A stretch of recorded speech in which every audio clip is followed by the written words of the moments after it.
बोलो श्री गिरिराज महाराज की जय। कृष्ण कन्हैया लाल की जय। अखंड मंडलाकारं व्याप्तं येन चराचरं तत्पदं दर्शितं येन तस्मै श्री गुरुवे नमः। भक्ताविलासाचरितानुसारी दुग्धाधिचूरेण यशो विसारी कुमारिकानंदित घोष नारी मम प्रभु श्री गिरिराजधारी। बोलो गिरिराज महाराज की जय। नित्य श्रीमद् भगवद गीता के सत्संग में हम आपने अभी तक द्वितीय स्कंद अध्याय के 51वें श्लोक का सत्संग श्रवण किया है। उससे आगे हम आप सब श्रवण करेंगे। पूर्व श्लोकों में भगवान बताते हैं कि अनामय पद की प्राप्ति का क्रम क्या है। इसे आगे के 2 श्लोकों में भगवान बताते हैं। कहते हैं, अर्जुन, यदा ते मोह कलिलं बुद्धिर्यव्यतितिरस्यति तदा गन्तासि निर्वेदं श्रोतव्यस्य श्रुतस्य च। यदा, जिस समय, ते मतलब तेरी, बुद्धि मतलब बुद्धि, मोह कलिलम मोह रूपी, कलिलम मतलब दलदल से, व्यतिरिष्यति भली भांति पर जाएगी, तदा उसी समय तू, श्रुतस्य चा सुने हुए, चा मतलब और, श्रोतव्यस्य सुनने में आने वाले भोगों से, निर्वेदम गतामी गंतासी वैराग्य को प्राप्त हो जाएगा। ये भगवान कहते हैं अर्जुन से कि अर्जुन, यदा ते मोह कलिलम बुद्धिर व्यर्त्यति, शरीर में अहमता और शरीर के नातों से ममता करना तथा शरीर के संबंध, माता पिता, पुत्र पुत्री, भाई भाभी, वस्तु पदार्थ आदि में ममता करना, ये ही मोह है महाराज। कारण कि इन शरीर आदि में अहमता ममता नहीं है, केवल अपनी हमारे मन की मानी हुई ममता है। वाकई इनमें है नहीं ममता।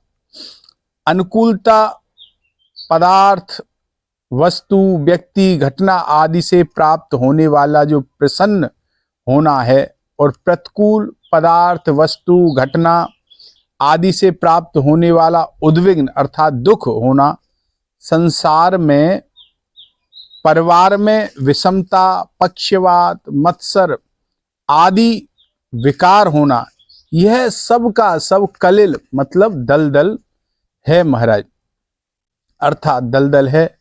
इस मोह रूपी दलदल से जब बुद्धि इसमें फंस जाती है, तब मनुष्य किम कर्तव्य विमूढ़म हो जाता है। क्या करूं क्या नहीं करूं, कोई विचार नहीं कर पाता, उसे कुछ सूझता नहीं है महाराज। जबकि यह स्व जो है वह चेतन है, और शरीर आदि जड़ पदार्थों में अहमता ममता करने के साथ अपना संबंध वह मान लेता है महाराज। पर वास्तव में जिन जिन चीजों के साथ वह संबंध जोड़ता है, वह चीजें उसके साथ सदा रहती नहीं है, और वह भी उन चीजों के साथ में सदा नहीं रहता है। परंतु मोह के कारण इनकी इस तरह दृष्टि ही नहीं जाती जीव की कि मुझे इनके साथ नहीं रहना है, ये मेरा सच्चा संबंध नहीं है। प्रत्युत यह अनेक प्रकार से नए नए संबंध जोड़कर संसार में अधिक से अधिक फंसता ही चला जाता है महाराज। और जैसे कोई राहगीर अपनी मंजिल पर जा रहा हो और बीच रास्ते में रुक कर के वह खिलौनों से खेलने लग जाए, कीर्तन करने लग जाए, हंसी मजाक करने लग जाए, रुक जाए, आदि आदि में अपना समय बिता दे, ऐसे ही मनुष्य यहाँ के नाशवान पदार्थों का संग्रह करने में, उनको भोगने में उनसे सुख लेने में, ऐसा व्यक्ति लेने में तथा व्यक्ति परिवार आदि में ममता करने में, उसे सुख लेने में लग जाता है। यही उसकी बुद्धि का मोह रूपी कलिलम फंसना है, दलदल में फंसना है महाराज। हमें शरीर जो है अहमता ममता करके तथा परिवार में ममता करके या थोड़ी बैठे रहना है। जैसे राहगीर बीच में बैठ गया, उसे बीच में थोड़ी बैठना, उसे तो मंजिल पर जाना है। ऐसे ही हमें परिवार में, भोगों में अहमता ममता करके यहां थोड़ी पड़े रहना है। इनमें ही फंसे रहकर अपनी वास्तविक उन्नति अर्थात जो कल्याण है हमारा, उससे हमें वंचित थोड़ी ही होना है। हमें तो इनमें ना फंसकर अपना कल्याण करना है महाराज। और ऐसा दृढ़ निश्चय हो जाना ही बुद्धि का मोह रूपी दलदल से तरना माना जाता है महाराज। कारण कि ऐसा दृढ़ विचार जब होने पर बुद्धि संसार के संबंधों में अटकेगी नहीं, चिपकेगी नहीं, फंसेगी नहीं। और मोह रूपी कलिल से तरने के दो उपाय बताएं। कौन सा? विवेक और सेवा भाव। विवेक तेज होता है जब जीव का, तो वह असत विषयों से अरुचि कर देता है। विवेक जब तेज हो जाता है तो उस जीव की असत जो विषय है, भोग है, उनमें अरुचि हो जाती है।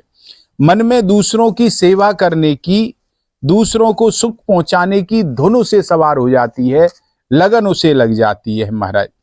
और अपने सुख आराम का त्याग करने की शक्ति उसमें इस लगन से उत्पन्न हो जाती है, आ जाती है। दूसरों को सुख पहुंचाने का जितना भाव तेज होगा, उतना ही अपने सुख की इच्छा का त्याग होता रहेगा, धीरे धीरे हो जाए। जैसे शिष्य की गुरु के लिए, पुत्र की पिता के लिए, नौकर की मालिक के लिए सुख पहुंचाने की इच्छा हो जाती है, तो उस इच्छा से उसकी अपने सुख की, अपने भोग की सुगमता से उसकी इच्छा स्वतः ही मिटने लगती है और वह मिट जाती है महाराज। ऐसे ही कर्मयोगी संसार मात्र की सेवा करने का भाव जब उसमें आ जाता है, तो वह अपने सुख की, भोगों की इच्छा स्वतः मिटा देता है।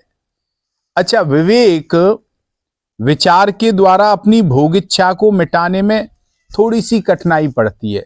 उतना जितना सेवा से सरल है मिटाना, उतना विवेक से नहीं है सरल महाराज।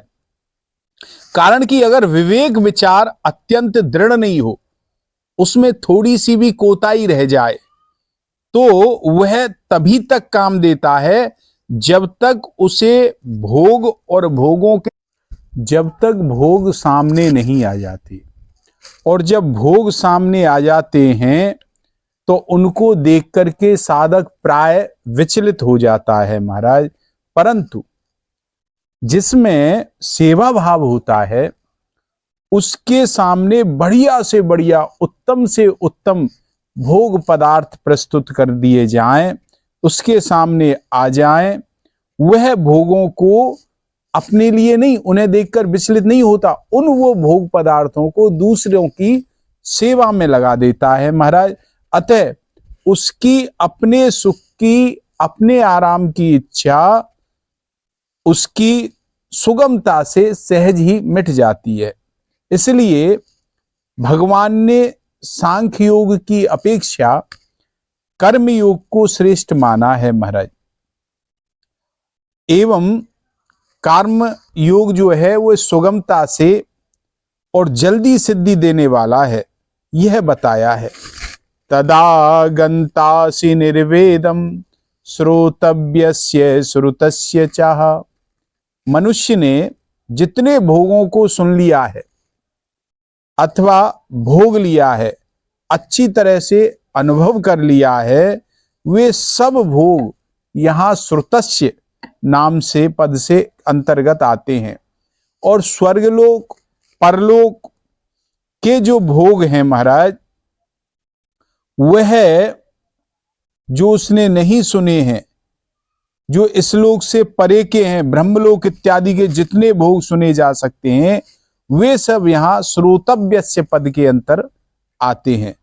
जब कहते हैं भगवान तेरी बुद्धि इस मोह रूपी दलदल से तर जाएगी, तब इन श्रुत इसलोक के और श्रोतव्य परलोक के भोगों से, विषयों से तुझे वैराग्य स्वतः ही हो जाएगा। तात्पर्य है कि जब बुद्धि मोह कलिल को तर जाती है, तब बुद्धि में तेजी का जो विवेक जागृत हो जाता है कि संसार प्रतिक्षण बदलने वाला है, संसार के पदार्थ प्रतिक्षण बदलने वाले हैं, ये सब बदलते रहते हैं, और मैं जो स्व है आत्मा, यह नहीं बदलता, यह वही रहता है, स्थिर रहता है। अतः इस संसार में मेरे को शांति कैसे मिल सकती है जो प्रतिक्षण बदलने वाला है, और मेरा अभाव कैसे मिट सकता है।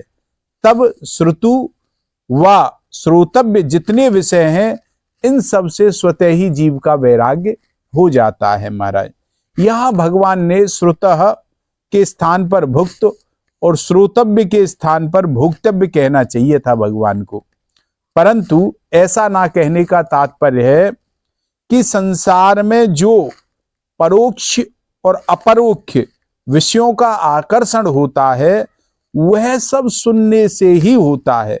अतः इसमें सुनना ही मुख्य माना गया है, और संसार से विषयों से छूटने के लिए जहां ज्ञान मार्ग और भक्ति मार्ग का वर्णन किया जाता है, वहां भी श्रवण का ही को ही मुख्य बताया गया है, श्रवण का ही महत्व बताया गया। तात्पर्य है कि संसार में और परमात्मा में लगने में सुनना ही मुख्य है। जब तक आप किसी के बारे में सुनोगे नहीं, तो उसके प्रति आपको इच्छा नहीं होगी, उत्सुकता नहीं होगी, तो सुनना ही मुख्य है। तो यहां यदा और तदा कहने का तात्पर्य है कि इन श्रुतः और श्रोतव्य विषयों से, इतने विषयों में, इतने महीनों में, इतने दिनों में वैराग्य हो जाएगा। ऐसा कोई नियम नहीं है, कोई नहीं कह सकता कि तुमको इतने दिन में वैराग्य हो जाएगा, कितने वर्षों में हो जाएगा। प्रत्युत जिस क्षण बुद्धि मोह कलिल को त्याग देगी, मोह कलिल से तर जाएगी, उसी क्षण श्रुतु तथा श्रोतव्य विषयों से, भोगों से वैराग्य तत्काल हो जाएगा। इसमें देरी का काम नहीं है। ये हमने आज का सत्संग किया। इसको 2 मिनट नाम संकीर्तन करके विराम करते हैं, फिर आगे की चर्चा कल करेंगे। राधे राधे गोविंद गोविंद राधे, राधे राधे गोविंद गोविंद राधे, राधे राधे गोविंद गोविंद राधे, राधे राधे गोविंद गोविंद राधे, राधे राधे गोविंद गोविंद राधे। बोलो कन्हैया लाल की जय।